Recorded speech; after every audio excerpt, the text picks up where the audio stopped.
Hi, everyone. Happy to be here once again. We kind of do the accounting follow-up on an annual basis.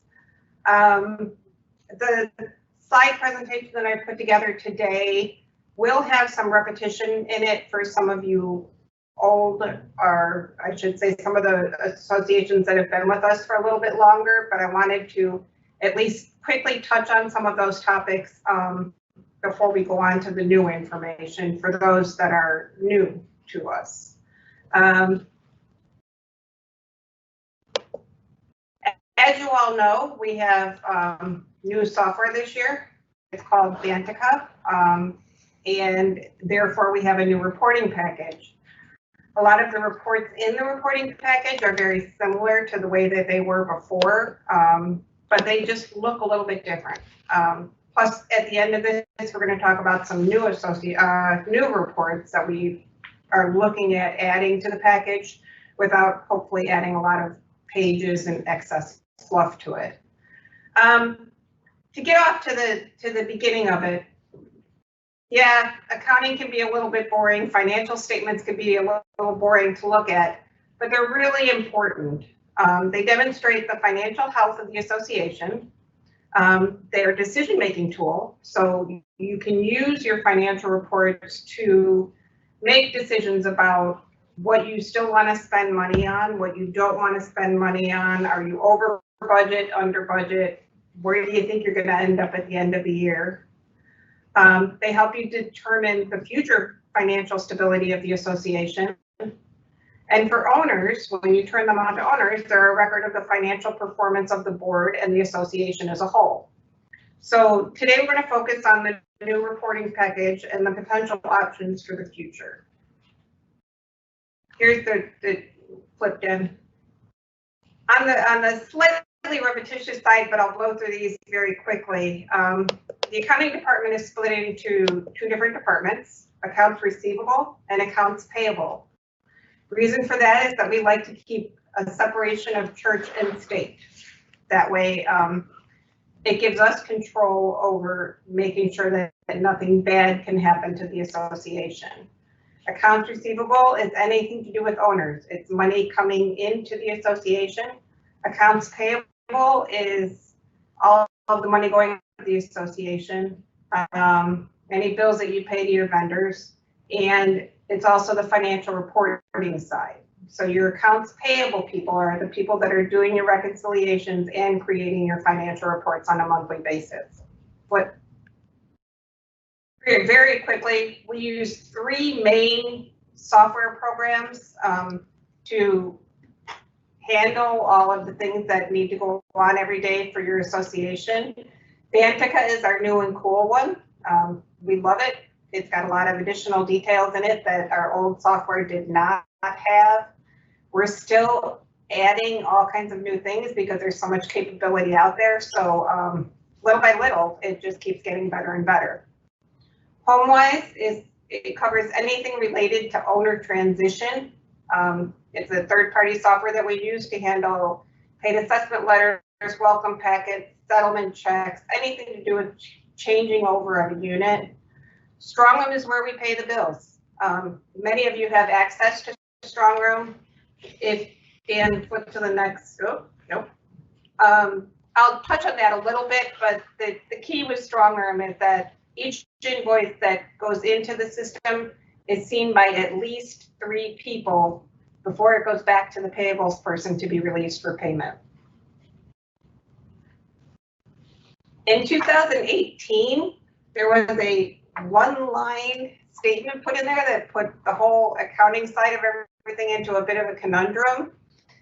States that any associations that have more than 100 units must follow generally accepted accounting principles, meaning we need to handle your statements on an accrual basis. I'll talk about more about what accrual is in a minute. The next slide. If you're an association that's over 100 units, you must do at least a review, a compilation, or an audit in order to follow GAAP. This is just kind of a summary of what is covered in each type of review. This is something that the main point of this was to give it to you should you need to make the decision on what to do on an annual basis. We recommend that you do an audit every several years, a full-on audit every 2-3 years, mainly just to make sure that everything that is set in your association is going the way it should as far as your financials go. More. Very quickly, as I said, your accounting has to be done on either an accrual or a cash basis. If you're under 100 units, you can choose between cash and accrual. If you're over 100 units, it's straight up accrual. The only difference between the two is that income is recognized on the date that you receive money, and expenses are recognized on the date that you date a check in cash basis. In accrual basis, income is recognized when the charges are added to the owner's accounts, and expenses are recognized by the date of the invoice. If you're accrual basis, you will see accounts receivable and accounts payable on your balance sheet. Go to Dan. Both means of reporting have some pros and cons.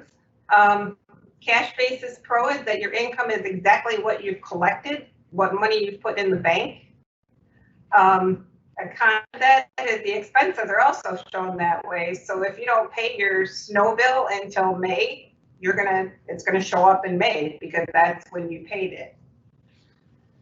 Accrual basis has a few pros and cons as well. On accrual basis, expenses are shown in the month that they're incurred. So your snow bill is going to show up in January where it belongs. One of the bad downsides of that is that your income is based on the charges that are placed on your owner's accounts. So if you're an accrual basis association, you'll see that your assessment income is 1/12 of the budget because it's when the charges are put on. So if you're an accrual basis association and you want to see delinquencies, you really need to focus on the owner delinquency and prepaid reports more than you want to focus on your balance sheet. One more. This slide just shows you, as I said in strong room, the approval processes. So if it's an internal approval process, meaning there's people in our office approving it, it still goes through at least 3 views and approval levels before it goes to payment release. If it's external, the same 3, only there's a board member involved and they're approving the invoices. How you want to set it up is up to the board. But we encourage that the board be involved in the board approval so that you can see exactly what's going on in your association. Now for the good stuff. You have a new monthly financial reporting package. In that package right now, there's a balance sheet. There's a statement of revenue and expenses that could also be known as an income statement or a profit and loss statement. You have cash disbursements report, which is pretty much a checkbook report. It's any payments that are made from the association bank accounts. If by chance you made a payment from a different bank account, say you paid a reserve spending amount straight from your reserve bank account, it's going to show up on this cash disbursements report, which is a little bit different from the way the old system did it, but obviously a much more thorough way of showing it to you. You will very seldom see that because we make it a point to pay all of your bills out of the operating account as much as we possibly can, mainly to keep all the activity right there in that operating account. Next report is an AR aging report. Same thing as the old collection status report or delinquency report. What it does is show all of the owners that you have in your association that owe some form of money. It can be 2 cents, it can be $2,000, but it will be on that report. Prepaid homeowners, that's all the owners that have paid in advance of the charge being put on.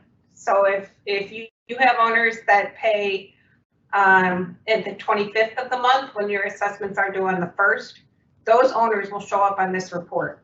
When the charges get put on their accounts on the 1st, that money moves from the prepaid bucket to the income bucket.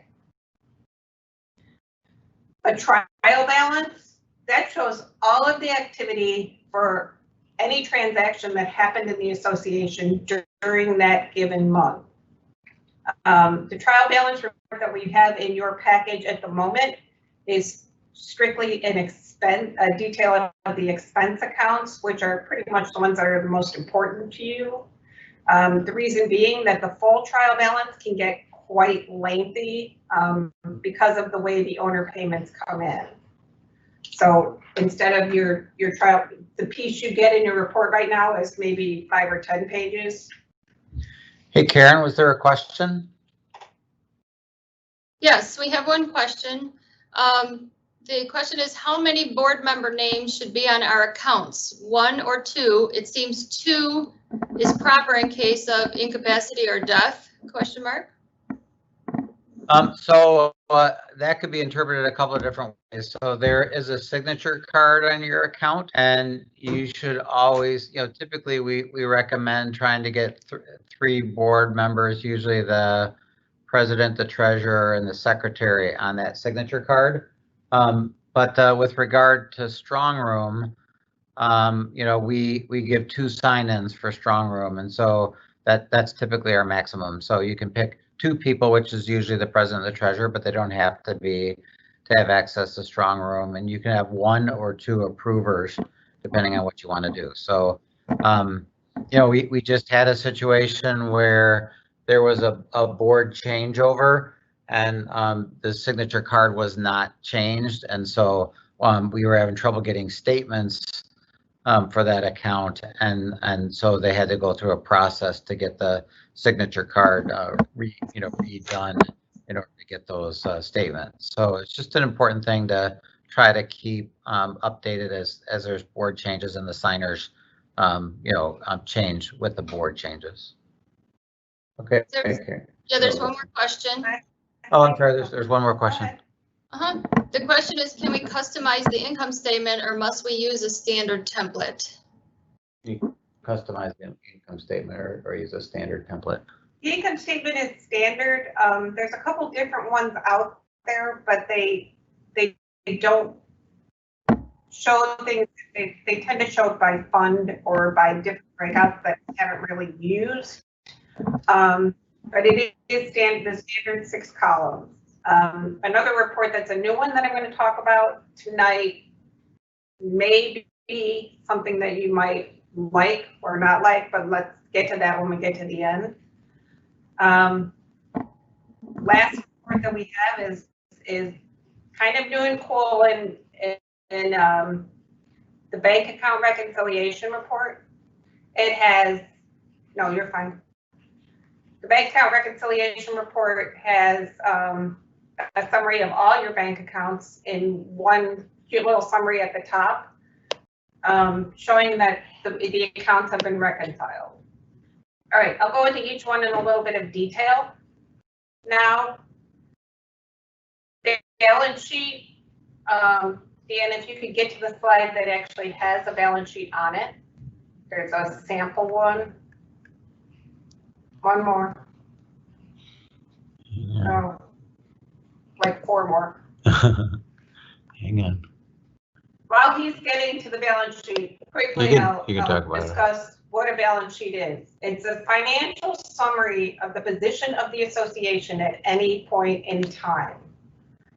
It's 3 main parts. It's assets, which is. Do you want me to go further? There's an actual balance sheet a couple down. Assets are money that you have in the bank. It can be cash, it can be via accounts receivable, and it can be prepaid expenses. So it's anything that can be easily converted into cash. Liabilities are money you owe. That could be accounts payable, it could be a loan, This is where, if your accrual basis, your prepaid owners show up, because it's really a liability until you hit the month where those charges are applied. What's left is equity. Equity is your reserves, and then the sum of all of your net income or losses for all of the prior years that your association has been in business.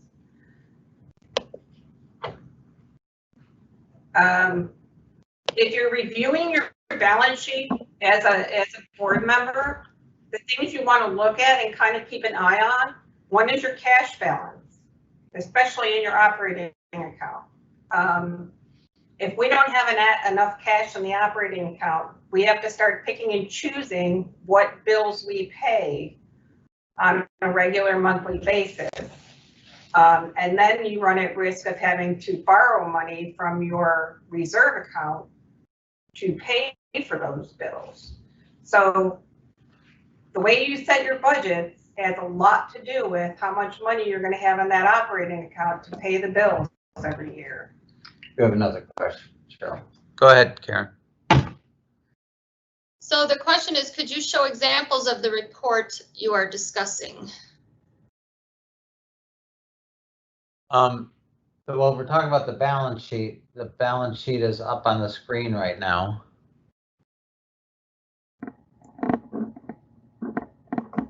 Okay, I see it on the screen, so yeah, I think so. Okay. What? Oh, we're good? I thought you had a question. Sorry, I thought I was waiting on a question there. So that's the thing to watch for. Watch for your cash. Watch your reserve balances. Your reserve balance in the equity section should match the total of all the bank accounts that hold your reserve money. Might be CDs, might be a couple savings accounts, etc. If you by some chance have to take a loan from reserves, it's going to show up in your liability section. Someday, when you get enough cash in your operating account, you want to pay that money back. It's like taking out a loan, only it's an internal loan versus taking out a loan from a bank. Next, we'll move on to the income statement. Dan, there should be one you can put up on the screen, a couple slides down. There's actually a couple of slides for the income statement. One is the full thing, and it's very, very hard to read. So I split it up in the next couple of slides. The key to this is that the three columns that are in yellow, which are your year-to-date income and expenses, those are the ones you want to focus on the most. Different things will happen in different months of the year, but your year-to-date is going to tell you how you're doing overall and where you're at in regards to your budget. When you are looking at, if you pop up one more, it'll be a much bigger. There we go. Okay, so this is the income part of it. In any given month, you'll see strange things like see the late fee income is negative $100, but overall your late fee income is positive. That's because we waived late fees in a given month that were charged in a different month. So your current period might not always make sense, but your year-to-date always should. If you're looking at your current period, go one more slide, Dan. On the expense side, what you want to focus on is the utilities. Do you have an electric bill that you pay every month? You should see electricity as one of your expenses, and you should see a typical bill total in there. Every once in a while, the months will get squirrely and we'll pay two bills in the same month. So you might see no charge and then 2 months worth of charges. But in general, like you see in this one, the trash removal, there's a trash removal bill every month and you should see it there. Sometimes we don't always catch if we haven't received a bill because we're paying so many bills. But if the board and the property managers can focus on, hey, wait, there should be an electric bill, that will help us. Next report, cash disbursements. As I said, this is all the payments that were made by the bank account. Dan, if you go one more, there's actually a cash disbursement report. The nice part about this, they do it by bank, you'll see the AAB operating as Alliance Bank operating. It shows you who was paid, the date it was paid, the account it was coded to, and the dollar amount. You see the last one, the very last charge on there is the printing and postage invoice that you're all familiar with. That's broken out between two accounts, and you can see the breakout as well as the total amount of the bill that was paid. So this is a very useful report if you want to see exactly what money is going out the door on a given basis or on any given month. The AR aging report, go one more. AR aging report has new kind of cool summaries and pictures on it now, which we've never had before. The summary to the left shows the total amount of your accounts receivable balance broken out by exactly what charge it is. So this says there's 7 late fees with a grand total of $2,700. There's 2 miscellaneous charges out there for $225. You have 8 assessment amounts still open on $8,000. Over to the right is a pie chart. It typically in pretty colors, but I didn't do this in color last night. This shows a percentage distribution of how old your receivables balance is. So this is saying that 76.4% of your receivables balance is between 0 and 30 days past due, if that makes any sense. The next slide is actually the next page of that AR aging report, and it shows detail by property, how old it is, and what the charge is that is owed. So if you look at for instance, Ironman, he owes 6 cents in miscellaneous charges. He probably short paid some miscellaneous bill that was added to his account. But he's really rich, so he only owes 6 cents. Goose the cat, on the other hand, not so good. He owes a whole lot of money in assessments, a whole lot of money in attorney's fees, and he's likely in collections. I think he's actually a previous owner. Those asterisks indicate previous owner. If you'll look at Wolverine, the very first one, it shows the account number, the address, the owner, and the collection status. He's in final notice. That means he's been sent a letter that says 30 days from now, you're going to the attorney for collections. Okay, Karen, we got a couple questions. Yes, we had 2 actually. One is, what is work order income? And the other one is, please define miscellaneous charges. So if you can grab those 2, that'd be great. What's work order income? What's miscellaneous charges? Miscellaneous charges can be, typically, we don't use them very often, but they can be key charges, key fees that the owner hasn't paid that we just added to their account. What other miscellaneous charges can there be? So I think it's important that some associations charge to make keys for their homeowners. Right. So, and we'll give them to the homeowners without a payment immediately. We add that on and they have to pay that. Yeah. Miscellaneous charges, depending on the association, can be a number of different things that are similar to that. They're the more unusual type charges that would get put on an owner's account. And what was the other question? The work order, was it work order income, Karen? Yeah, explain what work order income is. There's work that is done for the association.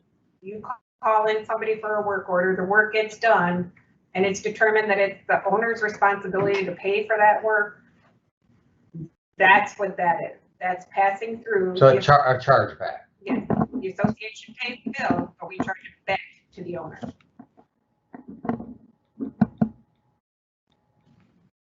Other questions, or have we got it? Just keep going.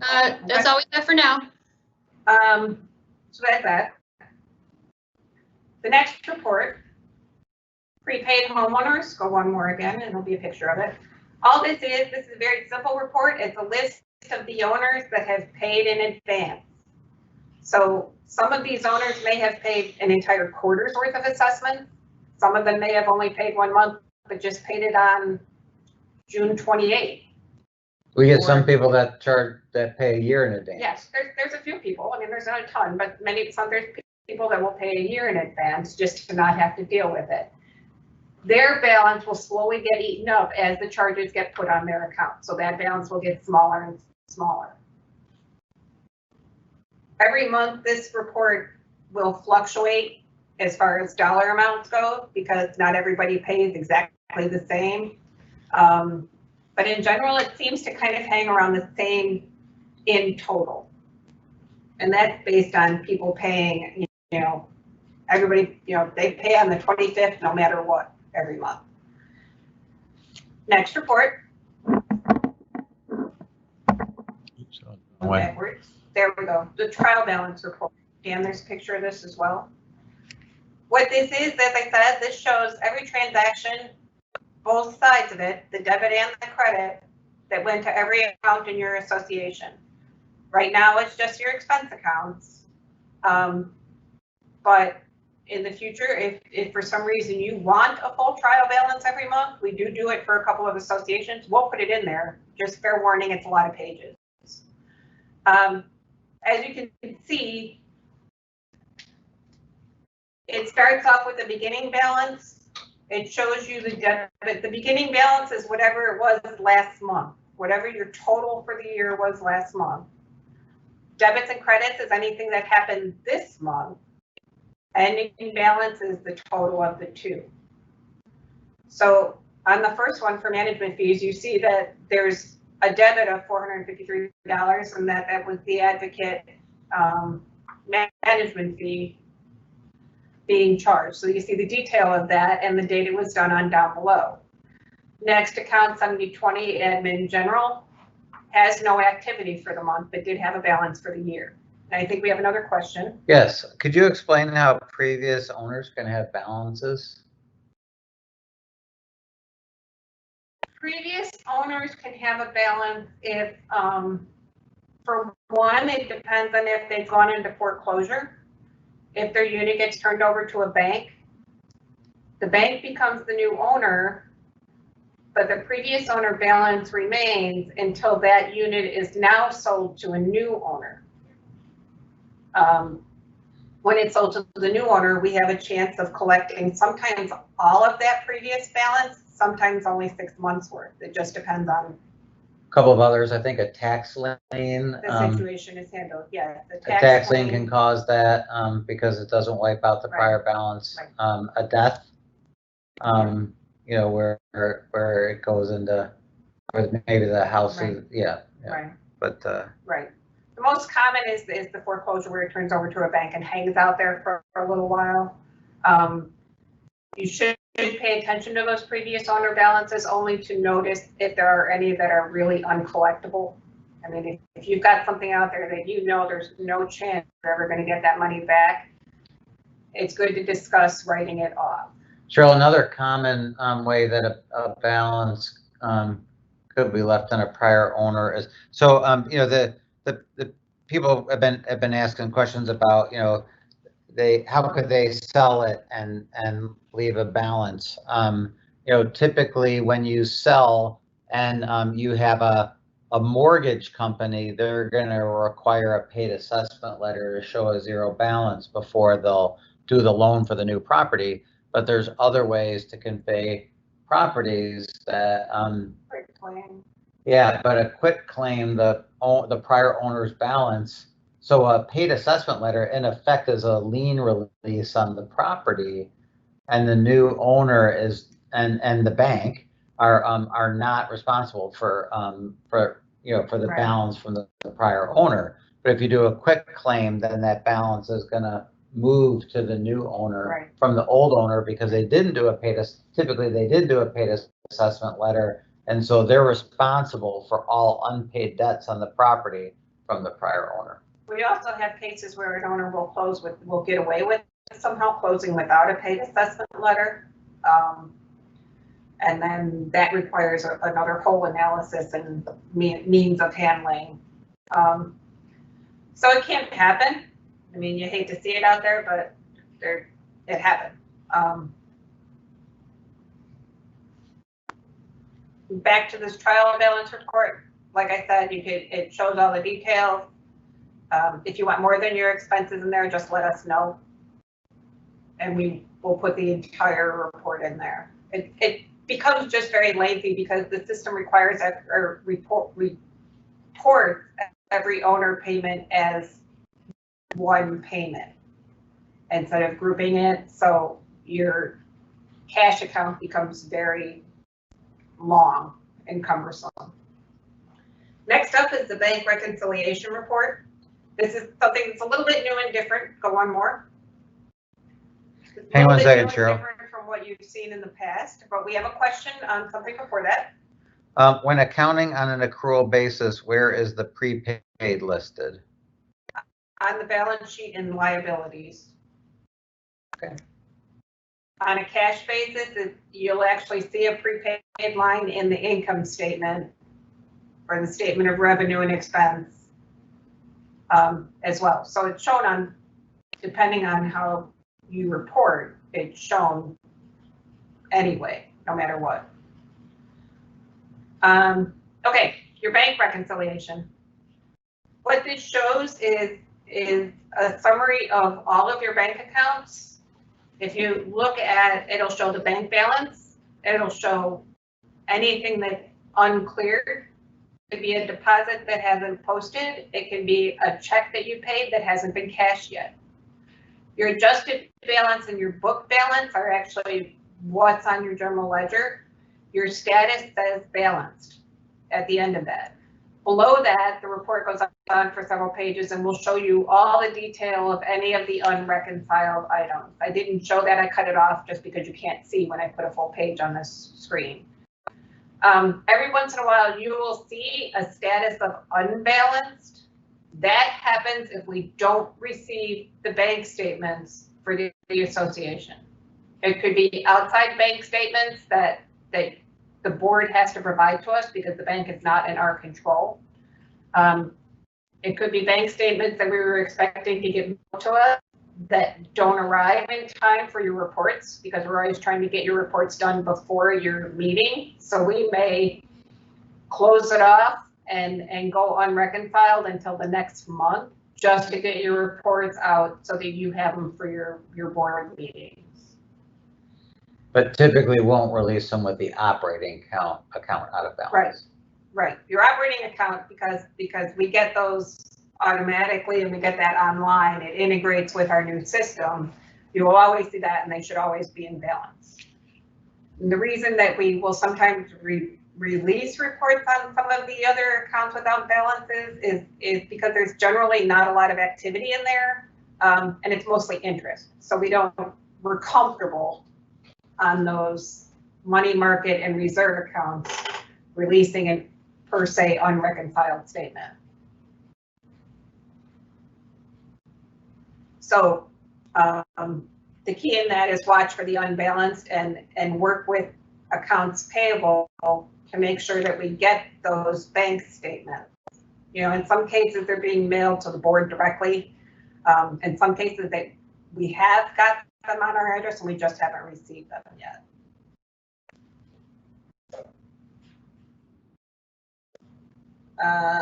Oh, here's the fun stuff. We have some other summary reports in the system that we're looking at. A work order summary. Many of you may see that anyway because sometimes your property managers provide those for you. But what it does is show a list of the work orders for a set time period, the given month. It will show the current status of it, and it'll show details of any updates. Cheryl, they can also see that information on the board portal if they have a login in the portal. Right. If you don't have one, talk to your property manager and they'll get you set up with one. Right. So that's a great report as far as watching the work orders goes. The proposed annual budget, I'm debating whether or not I like that one yet. It's an export report that shows your current year budget and your next year budget. But the part I do like about it is it can be exported to Excel so that you can then play with it, put numbers in it, still compare it to last year's budget, and kind of have at it. So we were a little tight on being able to use that for this year's budget setting process, but we really want to put some more into play with next year's process. The income forecast report, this is the one that I kind of like. This shows it's 12 months across the top of the page, monthly statement of revenue and expenses. What it does for all of the months that have passed where we have actual data, it will show the actual, but for the future months, it will show budget. And then it will show a 12-month projected total, which then also has the annual budget, so you can compare the projected total to the annual budget. Now, assuming that your budget has been broken out correctly by month, this could be a pretty cool report.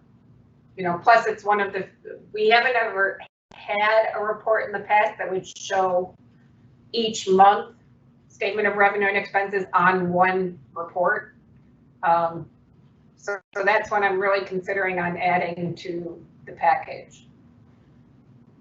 Lease report, some of you have associations that allow leasing.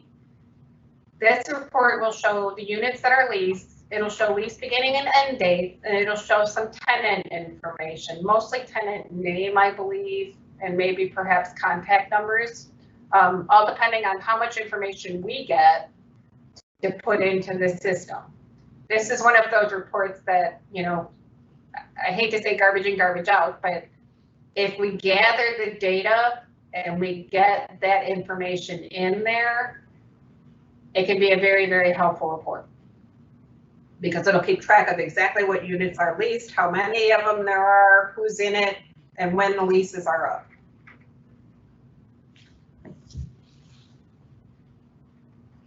We got at the end, the last few slides that I have here are mainly kind of, I would call them advice slides. If you were to talk about reserves are kind of a big topic.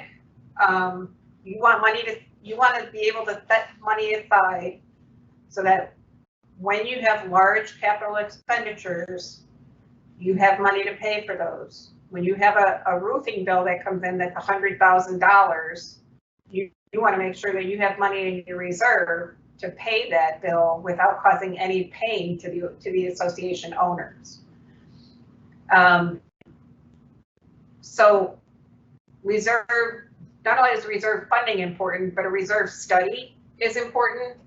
If you have a reserve study for your association, they tell you for the next 10 to 15 years what they think you're going to need to have, i.e., you know, it looks like you're going to need a roof in 5 years.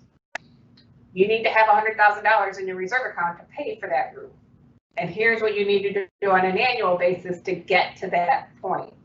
So you can, the reserve studies are good for years, and you can go back to them at budget setting time to make sure that you're on track for what you expect your spending to be. So Cheryl, another question, is the annual budget based on an extrapolation of the year-to-date charges in each sub-account? It's just a budget. Yeah. The 2-column report is strictly what your 2020 budget was. There is a budget report that will give you your current year's budget and or your future year's budget by month, but that's still just the budget dollars. It's that one other summary report that'll give you kind of a combination of actual and budget, which is why I like it. Reserve funds, you got all this money sitting in reserves and not a lot sitting in and operating. You need to remember that you can only spend your reserve money for large capital expenditures. That's things that improve or enhance and extend the life of the assets in your association. So that's roofs, sidewalks, streets, driveways, big stuff. Painting doesn't count. That's not necessarily extending the life of your your asset, although that one could be. Could be argued. That one could be argued, and I tend to leave it to the CPAs for the end result of that, because sometimes painting costs hundreds of thousands of dollars as well. You know, I mean, it's a difficult thing. But painting as a practice is not paid for out of your reserve funds. Right, right. I have seen it done, and I've seen the CPAs accept it, and I've seen the CPAs turn it back. So, you know, it's one of those ones you just have to leave up to judgment. Next slide is reserve spending. When you spend your reserve money, keep going, one more. When you spend your reserve money, it's not going to show up on your income statement. You already accounted for that back when you funded that reserve account. That's when you see the account that says reserve funding on the bottom of your income statement. That's when you see the expense, not when you actually spend the money. When we're working with a reserve spending invoice, what we tend to do is to pay the bill from the operating account, but transfer the money from the reserve bank account to the operating account to cover that bill. We won't transfer the money until the bill has been fully approved in the approval process in the strong room. And we won't release the payment until we know the money's in the bank. That's the other thing. Watch if you're going to commit to a large project, make sure that you know that you have your reserve money in hand so that you know you can pay for that large project. One more slide. Our friend budgets. We're in the middle of budget setting right now, or should be pretty much done with it, I would hope. The one thing that these are just kind of little tips and tidbits about it. One of the biggest things is be careful about adding budget dollars for unpredictable items, late fees, violations. You don't want to put, I mean, it's okay to put a little bit in the budget, but you don't want to put a lot. You'd rather have extra income than not enough. Be careful of falling into the habit of not increasing your assessments each year. Many times we see associations that will try and hold assessments for 5 or 6 or 7 years at a time, and then all of a sudden need a 15 or higher % increase. Actually, Cheryl, I just had an association, not one, it was one that we were talking about coming to us, and they were looking at doing a 40% assessment increase. Because they probably haven't increased assessments for years. Yeah. And that hurts, you know, that hurts. Plus, when you get into that habit, you're going to start cutting things that you do to stay within the grand total budget. And then your property isn't going to be kept up as well because you're cutting those things to do to keep everything at a normal pace. And then all of a sudden it comes back to bite you and you need a 40% increase, which is downright scary. Loan payments. Your loan, the only thing that shows up on your income statement is the interest expense on the loan, but it's okay to budget for the total loan payment. In fact, you want to, because you want to be sure you have the cash on hand to meet those payments. You won't see any actual expenses because they go on the balance sheet, but at least you'll know that your assessments are going to cover those payments. The interest goes on the income statement, Yes. The principal goes on the balance sheet. Right. Yeah. Your budget, of course, net income should be 0. You're a nonprofit association, so it should be 0. The goal is to end up the year very close to 0. Really, you want to use your budget all during the year to act as a guide on how you should manage your expenses. And that's where I like that report, because that report will tell you, hey, if you keep up as on a projected basis, you're going to be way over budget by the end of the year. And you're going to need to find another bucket to use that, you know, of money to use from some other thing that you wanted to do in the association or some other, per se, account code to pay for that overage. Goal is to set a reasonable budget. You don't want to, you know, be ridiculous about it and have a bunch of money at the end of the year, but do your best to remain within it at the end. And what gets everybody is those big snow years, when all of a sudden the snow extras wipe out everything, you know, I mean, but thankfully we haven't had a couple of those years in a while. Cheryl, I did want to mention on that, and I actually just took a financial management class through CAI, and they mentioned it too, that that one of the things you can do to kind of buffer big snow years and small snow years is to use a snow removal reserve. So if you budget a certain amount of money for snow removal and we have a light year, then you would take the balance of that and move it into the snow Right. removal reserve. And then the next year, if it was a heavier snow, you budget, you know, close to the same amount, but if it was a heavier snow, then you take money out of your snow reserve. So if you don't use it, you move it in there. If you use more, you move it out of there, and it helps to dampen the variations and snow removal expenses from year to year. Right. I hate to use the word reserve on that because we kind of like that for the capital items. Right. But I spoke to an association yesterday, in fact, about setting up a deferred expense or a liability on the thing where you expense the snow in the current year and you keep it on the balance sheet in reserve to pay for those future years. Yeah. It just shows up in the liability section of your balance sheet, but it's a great way to handle it. It's a great way to handle it. So Well, talk to your property manager if you want to learn a little bit more about that. Right. That's really, I mean, the only other thing is what we mentioned. When you have loan payments and you budget for them, only the interest shows up on the income statement. The principal portion of it should be making the loan amount on your balance sheet smaller with every payment that you make. We have a question. I just want to also reiterate that you should budget for the entire loan payment, as you said. Absolutely. But when we're doing reporting throughout the year, it's going to be interest. So it's going to make it look more profitable. Right. Because you're only going to see the interest on your income statement Right. when you budgeted a much higher number. Right. But that's still the right way to do it. Yeah, it's a good way to manage your cash. So there's a question: do loans hurt the association's standing? I don't think so. Yeah.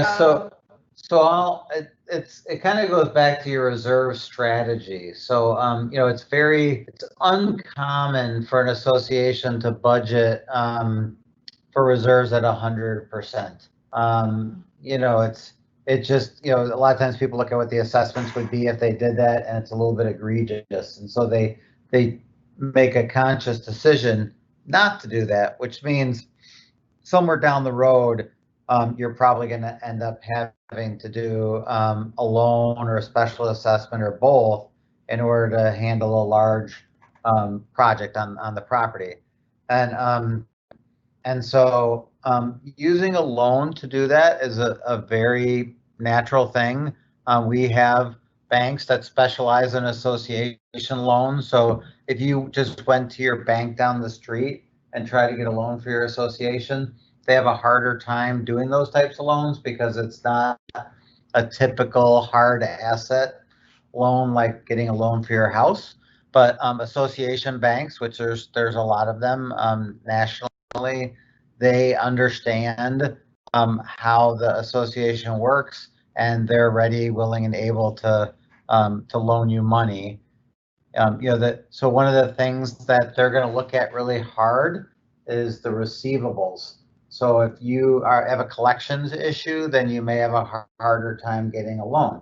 But if your collections are in good shape, then typically they're going to loan you the money, assuming that you have the cash flow to cover it, so that to get your projects done.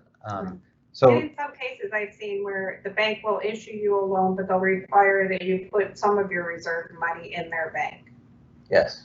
You know, kind of a collateral thing, but still fine.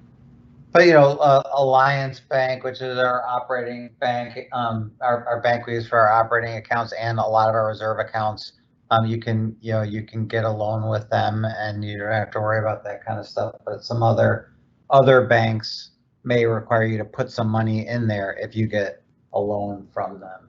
Correct. Correct.